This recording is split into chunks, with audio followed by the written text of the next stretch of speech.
सब दुख काटो। कि बहुत तकलीफ है और नहीं हो रहा काम, बहुत दिनों से लगे हो नहीं हो रहा, हरा मूंग ले जाओ। मूंग के दाने तो रहते हैं घर में, केवल 31 मूंग के दाने लेकर जाइए, 31 चावल के दाने लेकर जाइए और 31 ही बेलपत्र लेकर जाइए। जिस दिन सोमवार की अष्टमी हो, शंकर जी के मंदिर में जाओ, 3 चीज लेकर जाओ, मूंग के दाने, चावल, बेलपत्र। चावल जो 31 लेकर गए हो, अपनी कामना कर कर शंकर जी की देहली पर रख दो, चौखट पर कहीं पर भी एकांत में उसको रख दिया। मूंग के जो दाने लेकर गए हो 31, वो नंदी के पास में, जो नंदी का पांव ऊंचा रहता है उस पांव के पास रख दीजिए।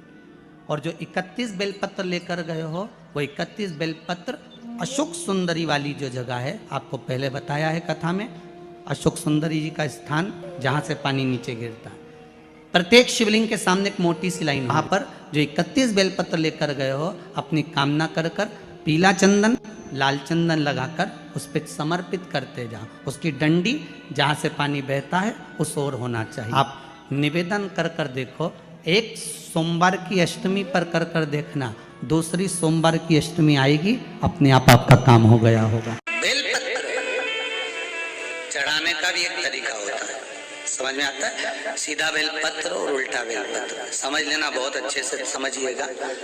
शिव जी के सम्मुख में शंकर भगवान के शिवलिंग पर जब बेलपत्र चढ़ता है तो बेलपत्र का जो सीधा भाग होता है वो शिव जी के शिवलिंग पर होना चाहिए, उल्टा भाग ऊपर होना चाहिए। जब नंदीश्वर को बेलपत्र चढ़ाते हो, नंदी जो बाहर होता है उसको बेलपत्र चढ़ाते हो, तो नंदी को 2 जगह बेलपत्र चढ़ती है, आपको ध्यान में होगा।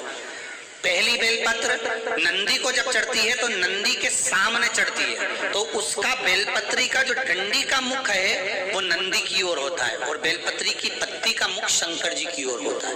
समझ में आ रहा है सबको? डंडी का मुख, जैसे नंदी ऐसे बैठा है तो डंडी का मुख नंदी की ओर होगा, पत्ती का मुख शिव के, और ये सीधी की सीधी नंदी के सामने नीचे रखा जाता है, नंदी के सामने। और एक बेलपत्र जब नंदी के ऊपर चढ़ती है तो डंडी का मुख शिव जी के ऊपर होता है और इस पत्ती का मुख नंदी के सिर पर नंदी की ओर होता है।